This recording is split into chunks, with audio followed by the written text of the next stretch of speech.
Hello my dear students, কেমন আছো? আশা করি প্রত্যেকে ভালো আছো।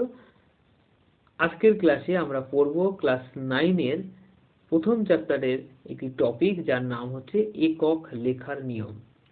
আমরা বিভিন্ন ভৌত রাশির একক তো লিখি, কিন্তু আমরা কি সঠিক নিয়মে এককগুলো লিখছি সেটা কিন্তু জানার প্রয়োজন আছে। যেমন এখানে তোমরা একটি প্রশ্ন দেখতে পাচ্ছ।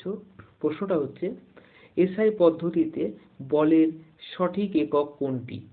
দেখো, অপশন এ তে রয়েছে নিউটন, অপশন বি তে রয়েছে নিউটন, অপশন সি তে রয়েছে নিউটন, অপশন ডি তে রয়েছে নিউটন। এখন আমরা তো জানি যে এসআই পদ্ধতিতে বলের একক নিউটন, তাহলে এখানে চারটেই তো ঠিক। কিন্তু না, আমরা যদি একক লেখার সঠিক নিয়ম শিখে যাই, তাহলে কিন্তু এখান থেকে যেটা সঠিক সেটা তোমরা বেছে নিতে পারবে। তো চলো আমরা আগে নিয়মটা শিখে নিই, পরে আবার আমরা এই প্রশ্নটাতে আসব এবং তোমাদের মাধ্যমেই এই প্রশ্নটার উত্তর আমরা সলভ করব। তো প্রথমেই আমরা নিয়মগুলো একটু পড়ে নিই। প্রথমে যেটা দেখব, প্রথম যে পয়েন্টটা রয়েছে, ভালো করে লক্ষ্য করে দেখো, যে প্রথম পয়েন্টটা রয়েছে এককের নামে। ভালো করে বুঝবে, এককের নামের প্রথম অক্ষর সবসময় ছোট অক্ষরে লিখতে হবে।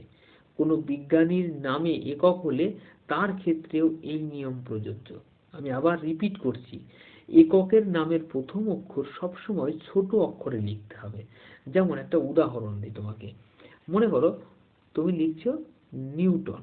নিউটন এটা একটা একক, আমরা জানি এসআই পদ্ধতিতে বলের একক নিউটন। আবার নিউটন কিন্তু একজন বিজ্ঞানীর নাম, স্যার আইজ্যাক নিউটন।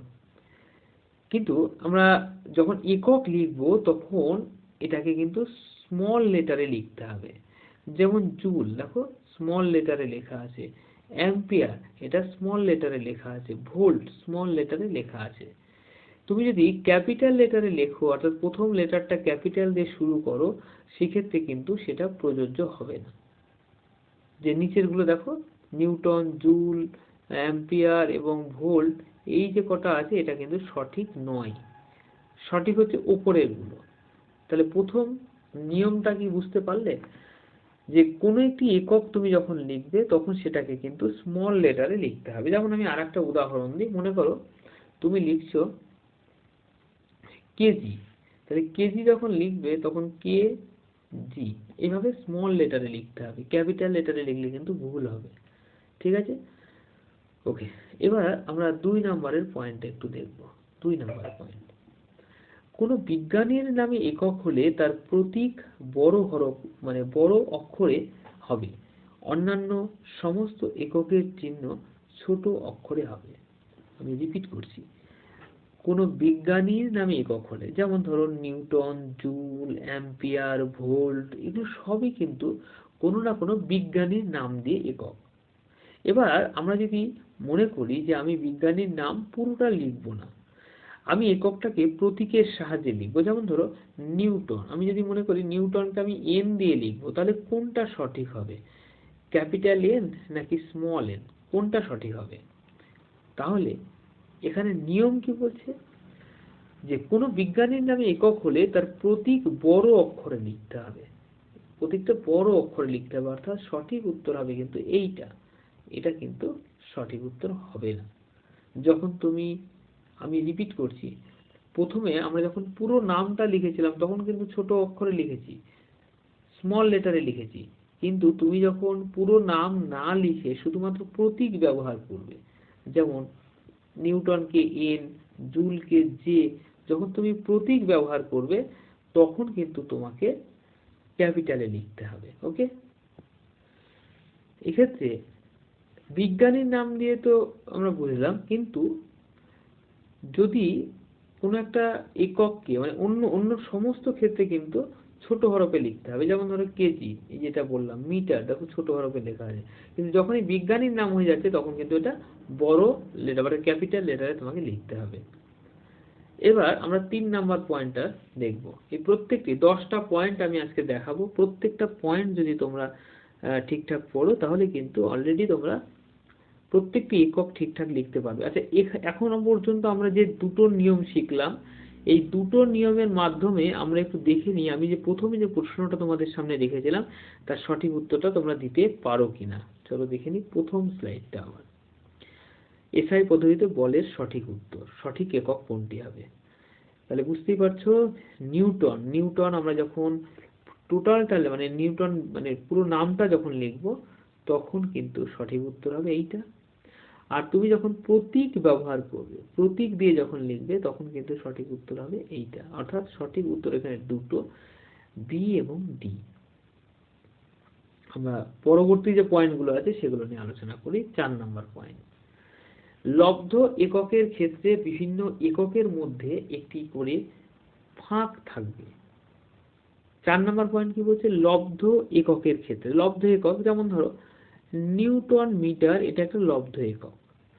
এক্ষেত্রে নিউটন এবং মিটারের মাঝখানে দেখো একটা ফাঁক রয়েছে, দেখতে পাচ্ছ? নিউটন এবং মিটারের মাঝখানে একটা ফাঁক রয়েছে। তো আমরা যদি পাশাপাশি এরকম লিখে দিতাম, কোনো ফাঁক না রেখে নিউটন এরকম মিটার লিখে দিতাম, তাহলে কিন্তু হতো না। এরকম এখানে একটু ফাঁক রয়েছে। তাহলে লব্ধ একক যখন তুমি লিখবে তখন বিভিন্ন একক, মানে ধর 2-3টি একক একসঙ্গে মিলে যখন এককটা তৈরি হচ্ছে তখন তাদের মাঝখানে কিন্তু তোমাকে ফাঁক দিতে হবে। এটা কিন্তু খুব ভালো করে মনে রাখবে। রাইট? একদম পাশাপাশি লিখে দিলে কিন্তু হবে না। ধরো তুমি লিখলে কুলম মিটার, ভালো এই এই এই উদাহরণটা দেখো, খুব ইম্পর্টেন্ট একটা উদাহরণ।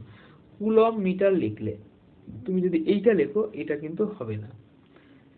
কি হবে? কুলম মিটার, মানে এরকম যদি লিখে দাও তাহলে এটাকে অনেক সময় এটা কি, এটা সেন্টিমিটার, এই সি এম এটা যদি লিখে দাও এটা কিন্তু সেন্টিমিটার হলো। তো কুলম মিটার যখন লিখবে তখন কিন্তু তোমাকে একটু ফাঁক দিতে হবে। তাহলে আমরা নেক্সট এই পয়েন্টটাও কিন্তু বুঝতে পারলাম। এবার আমরা 5 নম্বর পয়েন্টটা নিয়ে আলোচনা করি। 5 নম্বর পয়েন্টটা কি আছে দেখো, বহু বচন বোঝানোর জন্য প্রতীকের পাশে এস লেখা যাবে না। অর্থাৎ আমরা যখন সিঙ্গুলার নাম্বার থেকে প্লুরাল নাম্বার ইউজ করি তখন আমরা কি করি, প্লুরাল নাম্বার হলে এস বা ইএস যোগ করি। কিন্তু এই ক্ষেত্রে মনে রাখবে একক লেখার ক্ষেত্রে কিন্তু এস বা ইএস এরকম ব্যাপার মানে যোগ করার কোনো ব্যাপার নেই। একটা এক্সাম্পল দিলে বুঝতে পারবে। ধরো কোনো একটা দূরত্ব 20 মিটার, তো তুমি যদি 20 মিটারকে এইভাবে লেখো, মিটারের পরে একটা এস বসাও, তাহলে সেটা ভুল। সঠিক হবে 20 মিটার এইটা। অর্থাৎ সিঙ্গুলার হোক বা প্লুরাল হোক এককের পরে কিন্তু এস বা ইএস বসবে না, এটা মাথায় রাখে যেন। আমরা পরের পয়েন্ট অর্থাৎ 6 নাম্বার পয়েন্টটা আলোচনা করব। এককের প্রতীকের পরে কমা, ফুল স্টপ, হাইফেন, ড্যাশ দেওয়া যাবে না। অর্থাৎ তুমি একটা একক ব্যবহার করছো প্রতীক দিয়ে, মানে ধরো কিলোগ্রামকে তুমি লিখছো কেজি, এইভাবে লিখছো। এরপরে তুমি যদি ফুল স্টপ দাও, তুমি যদি কমা দাও, বা তুমি যদি কোনো একটা হাইফেন দাও, তাহলে সেটা কিন্তু ভুল হবে। তাহলে এককের মানে প্রতীকের পরে কমা, ফুল স্টপ, হাইফেন বা ড্যাশ এগুলো কিন্তু দেওয়া যাবে না। অর্থাৎ কেজি মানে তুমি সঠিক যেটা হবে সেটা হচ্ছে স্মল লেটারে কে লিখবে আর জি লিখবে, কেজি, এটা হচ্ছে সঠিক। সেন্টিমিটার সি এম, এটা সঠিক। ঠিক আছে? আচ্ছা, এবার আমরা আলোচনা করব আমাদের নেক্সট পয়েন্ট। প্রতীকের সঙ্গে যুক্ত উপসর্গ ও প্রতীককে একত্রে একটি একক রূপে গণ্য করা হয়। ব্যাপারটা কি? প্রতীকের সঙ্গে যুক্ত উপসর্গ মানে ধরো আমি বললাম সেন্টিমিটার, তো সেন্টিমিটারের মিটার হচ্ছে একটা একক, তার সঙ্গে একটা উপসর্গ আমরা সেন্টি এই কথাটা যুক্ত করেছি।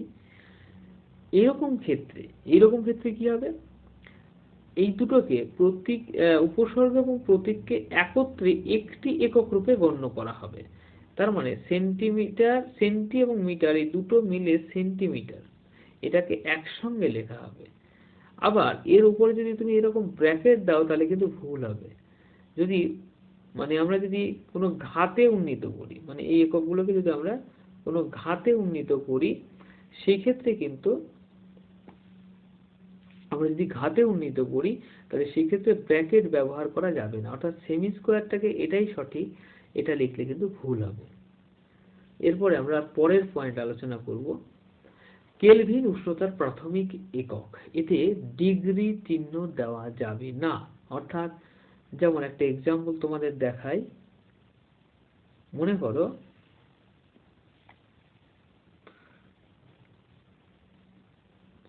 দেখো 300 কেলভিন, এটা হচ্ছে সঠিক মানে শুদ্ধ, কিন্তু তুমি যদি 300 ডিগ্রি কেলভিন লেখো তাহলে কিন্তু ভুল হয়ে যাবে। দুটো উষ্ণতার পার্থক্য বোঝাতে আবার ডিগ্রি বসানো যেতে পারে। দুটো পার্থক্য মানে মনে করো 300 লিখলে 300 কেলভিন মাইনাস 200 কেলভিন, তাহলে পার্থক্য কত হলো 100 কেলভিন। এই ক্ষেত্রে তুমি 100 ডিগ্রি কেলভিন লিখতে পারো, এটা কিন্তু নিয়ম অনুসারে বলা হচ্ছে। ওকে, এবার পরের পয়েন্টটা, ভাগ বোঝাতে যে কোনো মানে উল্লিখিত যে কোনো ভাবে লেখা যায়। অর্থাৎ ধরো বেগের একক, বেগের একক হচ্ছে মিটার পার সেকেন্ড, তাহলে মিটার পার সেকেন্ড তুমি এটাও লিখতে পারো, মিটার পার সেকেন্ড এভাবেও লিখতে পারো, আবার মিটার সেকেন্ড ইনভার্স এইভাবেও লিখতে পারো। বুঝতে পারলে? তাহলে ভাগ বোঝাতে আমরা কিন্তু এই ধরনের যে কোনো ভাবেই লিখতে পারি। ভাগ বোঝাতে তির্যক চিহ্ন একবারে বেশি লেখা যাবে না। একটা এক্সাম্পল দেখো তাহলে বুঝতে পারবে। যেমন জুল, কেজি, কেলভিন, দেখো এখানে দুবার স্ল্যাশ ব্যবহার করা হয়েছে, তির্যক চিহ্ন দুবার ব্যবহার করা হয়েছে, এটা হচ্ছে অশুদ্ধ মানে এটা ভুল। শুদ্ধটা তাহলে কি হবে?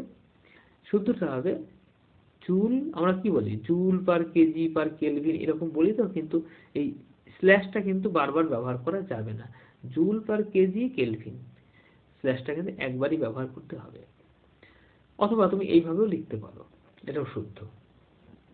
তাহলে আমরা টোটাল 10টা পয়েন্ট, একক লেখার 10টা নিয়ম আমরা শিখলাম।